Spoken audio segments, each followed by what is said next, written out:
1, 2, 3!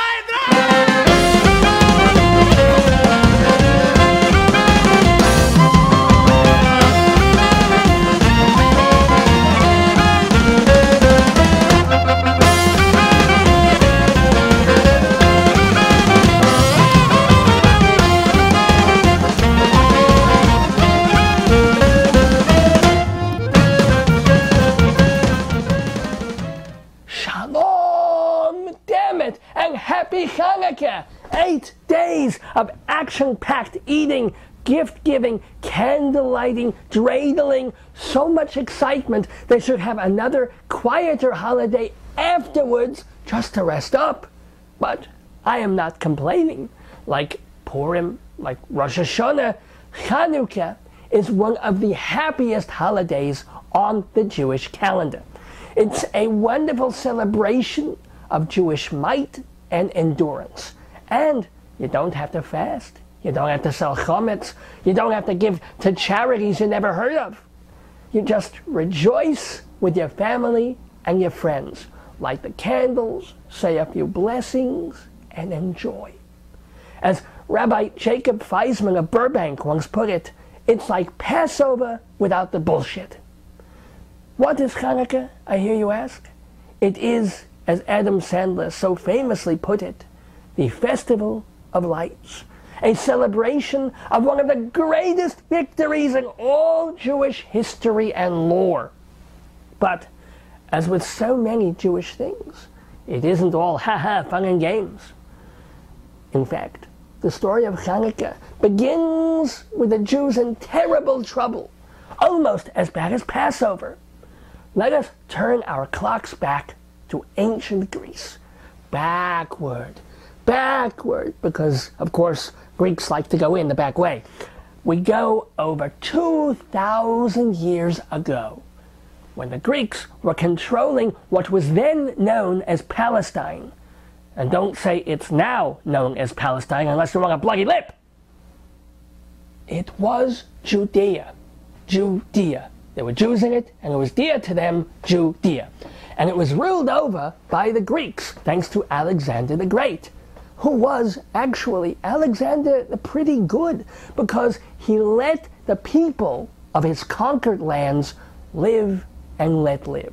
As long as they paid their taxes, they didn't revolt, and they didn't play hip-hop after 10 p.m., Jews lived peaceably under Alex. But he didn't live forever. He had children, rotten kids, not rotten like some of mine, rotten like Hitler, rotten like Haman, rotten like that guy in the appetizing store who makes wee-wee in the pickles, and you know who you are, you bastard. And at some point, Judea was leased to the Syrians, and we know what a fine bunch of Zionists they are. The Syrian king, Antiochus IV, distinguished from Antiochus I, II, and III by his taste in loose women and Japanese restaurants, Antiochus IV was worried about the Jews. He was worried about every culture that wasn't Greek, because people using a different language, different religion, different social system are presumably more of a threat than people brought into the fold. And even some Jews were conflicted about this. You think assimilation is a brand new American problem? Whether Sean Green should play baseball on Yom Kippur? Whether we can drive to the mall on Shabbos? These are not new concerns, just watered down ones from our forefathers in ancient Judea. And when things were good under Alexander and his sons, the first three Antiochuses, they had the luxury of being either Hellenized Jews or more traditional Jews. But with the new guy on the throne, that went out the window.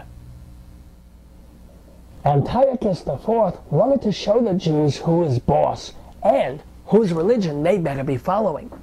As a provocation, he went to the Holy Temple and put an idol on top of the sacred altar.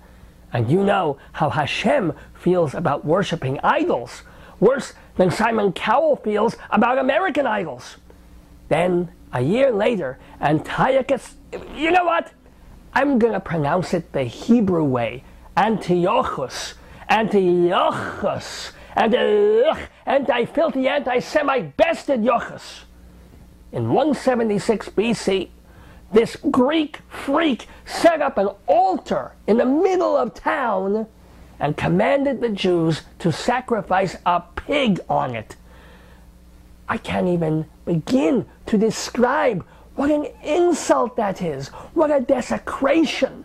It's like going to Ingmar Bergman when he was still directing and still alive and saying, if you know what's good for you, you'll put Abbott and Costello in your next movie.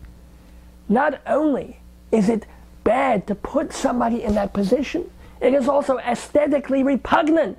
Sure, they're funny, but can you see them in an Ingmar Bergman movie? Hey, Abbott. What, Costello? What's the fella's name on first base? His name is Death, and we all must slide into him. Oh, I would ask who's on third, but I am in too much psychic pain. I mean, come on, what kind of movie is that? Abbott and Costello meet suicide.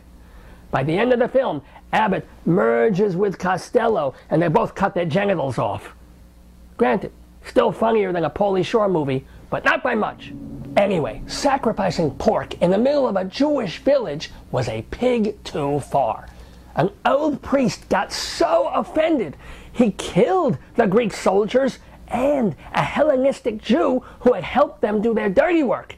Mattathias then ran off into the hills, and with his sons, he created a ragtag army that fought the Greeks and the Syrians, scoring unlikely and amazing victories, even though they were outnumbered, outarmed, and, well, Jewish.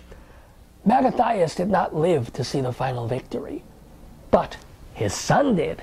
Judah Maccabee, the brave and noble warrior. He helped the Hebrews take back the great temple from their oppressors. In triumph, they marched to the Temple Mount. One problem. When they got to the synagogue, it was all defiled. It was worse than a Shriners convention at the Holiday Inn. Everything was smashed and broken. Holy altars had been used to sacrifice more little piggies. The garments of the high priests were all shredded and used for sexual handcuffs and tampons. All right, that part may be an embellishment, but God damn it, it was a mess. So, the Maccabees are looking around the remains of the Holy Temple, and they don't know where to start first. For a minute, they think, let's call Merry Maids. And then they realize Merry Maids would not be incorporated for another 2,000 years. And besides, they don't do that good a job anyway. So the priests have to clean up the temple themselves. And most of all, they have to relight the Great Lantern. But there's no oil. OPEC has an embargo, and the little oil they find is impure.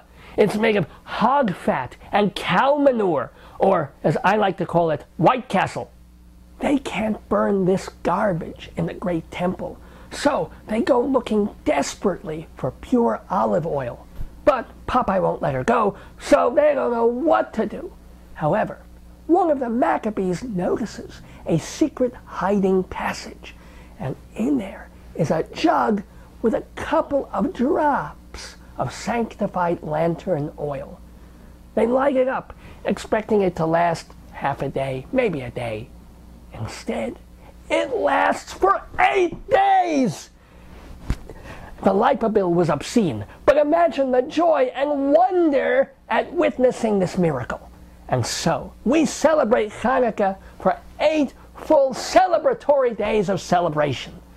And what a happy week Hanukkah is, because we live our lives in such nervousness and misery and fear that to have 8 days to let our beards down is a machaya. It's fantastic.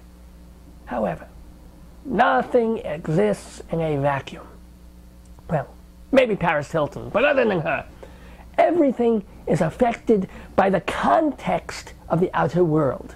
And so, in America, Hanukkah can't just stand alone and be its own minor but delightful Jewish festival. Why? Because it happens to fall within the same month as, you should pardon the expression, Christmas. Now, understand, the Goyim mean well.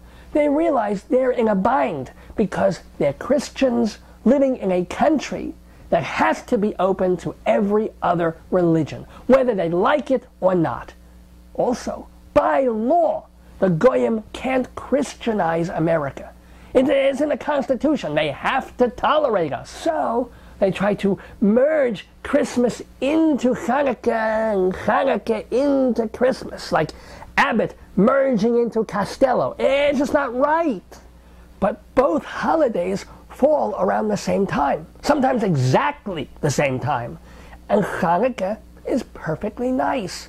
But here's this big, shiny, Goyish holiday with delicious meals and Christmas carols and Santa Claus and good cheer and a nice smelling tree and expensive gifts and... That's it, I'm converting. No, just kidding. Chas v'chalil. But you can understand the appeal to our children, to anyone bombarded by the advertising and the shop displays and music on the radio and in general bon homie. Let's face it, even on Hanukkah, Jews are still vaguely worried and grouchy. It's in our nature.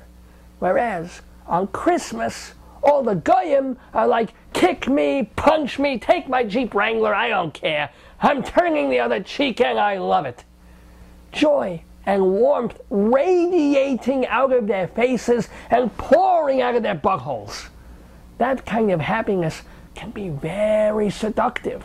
Baffling, but seductive, most especially to children.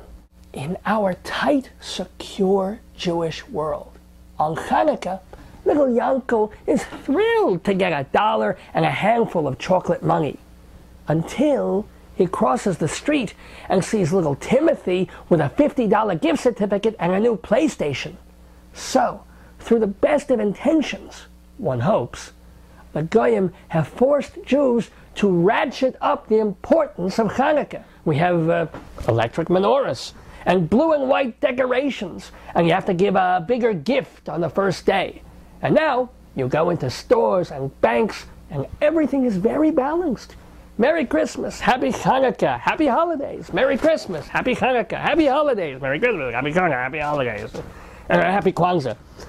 And while there's nothing wrong with our neighbors recognizing us in this way, and there is certainly nothing wrong with making Hanukkah more fun and high profile for our own people, this is bad news for the Jews in the sense that we don't want to lose the uniqueness of our own holiday. Hanukkah and Christmas are not one big festival. If they were, we'd call it Christmaka. And don't tell me I stole that joke from the OC, because I've been using that line for a decade. And so have millions of Jews, because the Christmification of Hanukkah has been an ongoing trouble. Yes, both holidays involve food and presents and playing games and having to touch great aunts you wouldn't kiss with Yasser Arafat's mouth.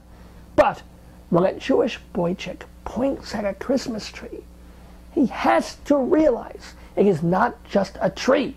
It is a symbol of something. Something German, of all things. According to the Goyish fable, St. Boniface cut down an oak tree, and the second he did, a fir tree sprang up in its place. It was a miracle, supposedly, by St. Boniface. So, there's your secular Christmas tree. And when a Jewish girl sees Santa Claus, he's not just some out-of-work alcoholic making extra money at the mall. He is an embodiment of the Turkish Saint Nicholas, who gave a lot of gifts to children and didn't even molest them, that we know of. Well, maybe he had a secret room in his yurt. But again, Saint Nicholas. That ain't just Coca-Cola, that's holy water. And when a Jewish family hears Silent Night on the television, It's not just a pretty tune about a round young virgin. It was written by a priest in the early 1800s to celebrate the night you-know-who popped out of Mary's love hatch. So to lump Christmas and Hanukkah together like meatloaf and stew waters down the meatloaf and probably improves the stew. So that's a bad metaphor. But still, they are not the same thing. Remember, the letters on a dreidel are Nun, Gimel, Hey, Shin. There's no J for Jesus. There's no C for Christmas. There's no C for Hanukkah either, but that's different. Besides, that wouldn't be a C, it would be a Chet for the Chuch in Hanukkah. There's no Chuch on a dreidel either. And if you get Chuch on a dreidel, you just wipe it off with a napkin or something. Anywho, I think I've made my point. That Hanukkah could and should be good for the Jews. But if you don't watch out, it could boomerang and backfire and burn you like the hot wax when you hold the shamash tilted and it runs down your fingers. It's not sexy like it is in the movie when the naked chick does the thing with the candle wax on her boyfriend. No! Here, it is painful and disfiguring and messy. So, keep Christmas and Hanukkah separate. If you walk under a mistletoe, don't kiss nobody. Take a dump under it, symbolically. If carolers come to your door on Christmas Eve, in your mind, greet them with a tureen of hot soup on their heads. And if you ever see a little drummer boy, kill him and use his blood for matzah. No, I'm kidding. It is an old and terrible falsehood. Jews do not use the blood of Christian children to make Passover matzah. I mean, if we did, it would be red, right? Or at least a little pink. But matzah, as we all know, is white and brownish beige. There is no children's blood in it at all. Bone marrow. All right, I've said too much. And besides, we're not talking about matzah, we're talking about latkes, potato pancakes, and dreidels, and menorahs, and all the things that make Hanukkah such a special Jewish holiday. So, I welcome you to this 7th episode of Shalom Dammit. We'll sing a little, we'll complain a little, we'll hit the heights, and we'll light the lights. Let's all sing on Chanukah and thank Hashem for this festival. Maccabees restored the peace and kicked the Greeks in the testicles. Hashem did these things for us, so we light menorahs. We give toys to girls and boys, but Chanukah isn't Christmas Eve. Keep your trees and keep your Jesus. We respect, but we don't believe. You can have your Christmas cheer, but keep away, we are Jewish here. Why must every Jew endure silent night in a Rite Aid store? Rudolph the red-nosed reindeer has no business flying here. Santa Claus ain't Oz, he's yours. Jingle bells isn't what we sing. No offense, just common sense. Chanukah is a Jewish thing. Chanukah is a Jewish thing. Chanukah is a Jewish thing. All Jews everywhere celebrate Hanukkah, but there can be differences in how they do the rituals. For example, Ashkenazic Jews have a candelabra for every member of the family, while the Sephardim might have just one lamp for the entire household. Cheap bastards. And people have different ways of playing dreidel, the spin-the-top gambling game. You can bet with pennies, filberts, lithium. You can spin the dreidel right side up or on its little head. You can have a circle where the dreidel can't go out of bounds. But I have discovered yet another way to play dreidel. and I did not want to.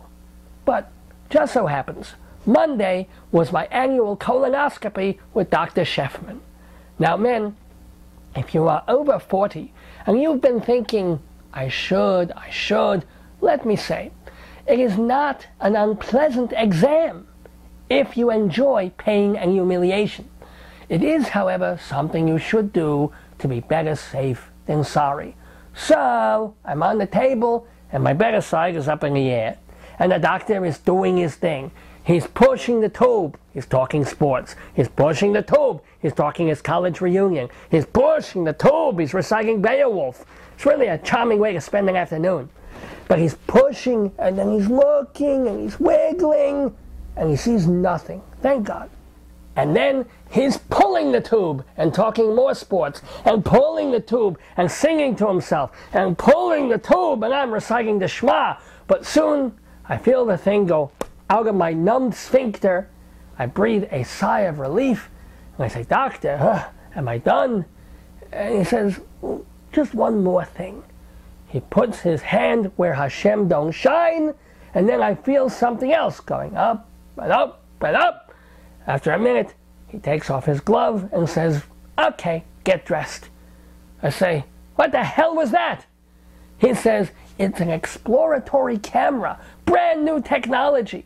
We leave it in your body for a week, and it provides a three-dimensional time-lapse photograph of your colon. Think of it as a GAF Viewmaster of your poop chute. Not only is it useful, he says, but next time your annoying cousin shows slides from his trip to Barcelona, you can say, big deal, look at these. I have to admit, he has a point. No, not about the slides. But I ask him, is it painful? Am I going to feel this camera in me? And Dr. Sheffman says, you might have occasional discomfort or slight constipation, but believe it or not, you may also find it mildly pleasurable because the rubber tip is near your prostate. Come, take a look at this. So, I hop off the table and the doctor turns on the TV. And while he's finding the right channel, he says, oh, and I have one other surprise for you. And I'm like, what? You put an iPod in my nuts? And he's like, no. I felt this procedure was necessary for you, honestly. I know it's not fun spending Hanukkah having your intestines monitored. So I designed the camera specially for the holiday. Look! I look at the TV screen, and as Hashem is my witness, there's a dreidel in my colon. Isn't it amazing, says the doctor? There are lenses on all four sides with an extra view for the gimel. And I look at Dr. Frankenstein here and I say, please tell me the FDA approved this. Sal, Bobby, he says, it's just a regular diagnostic camera. All I did was build a shell around it. It's like buying a telephone shaped like Mickey Mouse. It's still a telephone. That's fine, I said. But if someone shoves the phone up my ass, it better have a nice ring. Look, says Dr. Sheffman, as soon as I get 10 more patients, I'm going to take out a patent on the Dreidelcam and write it up for the New England Journal of Medicine. We could make history. I'm happy for us, I said, still disconcerted by this Hanukkah toy lodged in my fudge tunnel. I was about to argue further when I couldn't help it. I farted. There was no disguising it, no blaming it on the nurse, no pointing out the window and saying, oh, look, someone from New Jersey just passed by. No, I had to own up to it. But before I could even say, excuse me, Dr. Sheffman said, don't worry, perfectly natural. After what I was doing up there, you're lucky it was just air. Not as lucky as you, I said. We both had a laugh. But then, out of the corner of my eye, I noticed the TV monitor. There was the dreidel. But strange as this may sound, it was no longer displaying the gimel. Now it was on hay. Hey, I said, there's a hay. So, said the doctor, it was a gimel before. It moved. You mean when you... Yes! At that point, I foofed again. A real motorcycle foof, the kind that shakes curtains. And the doctor pointed frantically at the TV screen. It's on the nun! See, I told you, I told him. Do me a favor, says the doctor. Make like you're going to the bathroom. What? Tighten your muscles and push. We may have discovered something here. So, I clench my teeth, and I clench elsewhere, and soon the dreidel starts to turn. If I squeeze on my left side, it turns to the nun. To the right, it's the shin. And if I tighten my sphincter, it turns slowly like a Calder mobile. And I have to say, as disgusting as it sounds, and as discomforting as it was, once I knew I could do this, I felt a lot better about having a top in my plop shop. In fact, I've been having so much fun with the Dreidelcam, I'm gonna miss it when I have to give it back next week. Hold on. Shin. So, I hope Dr. Sheffman gets his patent. And if he tries to market it to hospitals, I've even written a little jingle. A song to make the Dreidelcam a hot item on the sigmoid market. It's called Anal Dreidel, and it goes like this.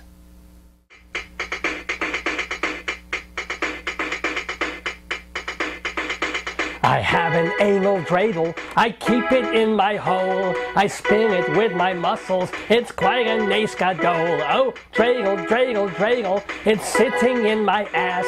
And when it's high and ready, I twirl it with my gas. I have an anal dreidel, I keep it deep within. And if I eat my fiber, it never comes out shin. Oh, dreidel, dreidel, dreidel, so tight between my cheeks. And when I spin it backwards, my anus hurts for weeks. I have an anal dreidel, it's tilted towards the gimmel. And if it spins too quickly, I cry out Gott in Himmel. I have an anal dreidel, I made it out of wood. And if you turn it slowly, it feels really, really good. Whoa, anal, anal, anal, a dreidel in my tush. Know you wanna spin it, but watch out for the mush, yeah?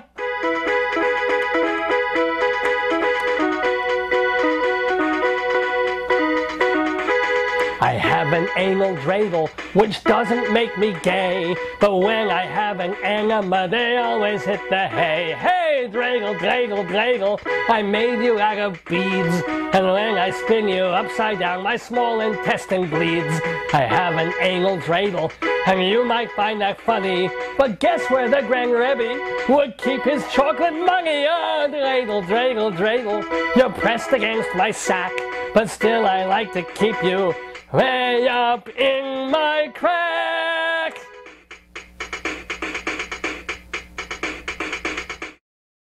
This is your old friend Dreidy, wishing you a very happy Hanukkah time. Spin the dreidel, light the lights. Hanukkah's here for 8 straight nights. If the candle won't fit, then twist and jam it. Chag Sameach to all, and to all, God damn it. Hoi doi da da doi, hoi doi doi, hoi doi doi doi dum bum, hoi boy da da dum boy boy bum, boy boy boy boy boy boy, boy boy boy doi doi, doi da da doi doi doi doi dum, boy boy boy boy doi doi, doi da da doi doi boy boy boy bum, ya boy boy boy doi dum, hoi da da da da da doi dum, boy boy boy doi dum, doi doi doi doi dum.